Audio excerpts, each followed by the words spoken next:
Bonjour à toutes, bonjour à tous, une nouvelle vidéo. Cette semaine, il s'agit de Elme, la fleur de Bach, associée au vert et au jade qui est là. Allez, on y va. Elme, c'est l'orme en français, c'est la fleur de la responsabilité, du doute de ses capacités vers la confiance en soi. Alors, Elme va être proposée aux personnes qui sont tout à fait capables de faire ce qu'elles ont à faire et pourtant, elles perdent momentanément confiance en elles et elles se découragent. Alors pourquoi? Eh bien, elles se sentent écrasées sous le poids de leurs responsabilités, elles se sentent incapables d'y faire face et d'être à la hauteur. Alors j'avais envie de dire, pourquoi elles sont comme ça? Eh bien parce qu'elles acceptent trop de travail sans se préoccuper de leurs besoins, de leur rythme. En plus, ce sont des perfectionnistes, donc ça va apporter du découragement, ça va apporter de l'épuisement ponctuel, elles se sentent déprimées, ce sont des personnes dont l'estime de soi peut être très basse. Alors que va apporter la pierre, j'allais dire non, la fleur? Eh bien, c'est le retour de la confiance justement, cette confiance qui leur manque tant, de l'assurance naturelle, je dirais, de l'efficacité, de la confiance en soi. En fait, ce sont des personnes qui vont du coup prendre conscience qu'elles ne doivent accepter d'entreprendre que ce qu'elles peuvent assumer. Voilà pour la fleur de Bach. La couleur associée, c'est le vert. Le vert, c'est le chakra du cœur avec le rose. C'est la couleur qui va permettre de délimiter en fait son espace personnel, sa place, et de le faire respecter. Autrement dit, c'est apprendre à dire non ou à repousser les personnes avec douceur à une distance qui soit surtout confortable pour soi. En fait, il faut comprendre que accepter trop de travail, c'est du non-respect de soi, c'est du non-respect de ses besoins, c'est du non-respect de son rythme.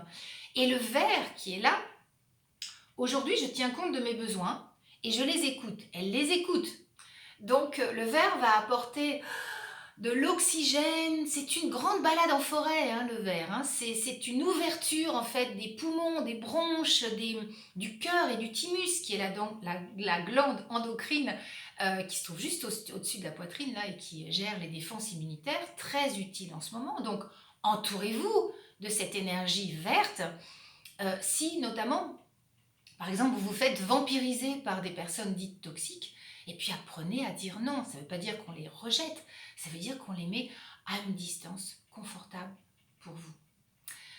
Voilà pour le vert. Alors, par les vêtements, oui, bien sûr, entourez-vous de vert par des pulls, par des manteaux, pourquoi pas, un blouson, etc. Et puis aussi par les huiles essentielles comme le pin sylvestre, l'eucalyptus radié aussi. Intéressant. Et puis pour terminer, le jade. Alors le jade, je vous ai apporté quelques bracelets, ici de jade, et puis des petites billes de jade. Le jade est donc une pierre verte, bien évidemment, donc toujours l'énergie du cœur. Elle va renforcer les défenses immunitaires, tout comme la couleur elle-même. Elle va limiter, c'est là que ça devient intéressant, les états de dépendance émotionnelle et affective. Hein. Et puis, elle permet de retrouver son espace personnel, sa place.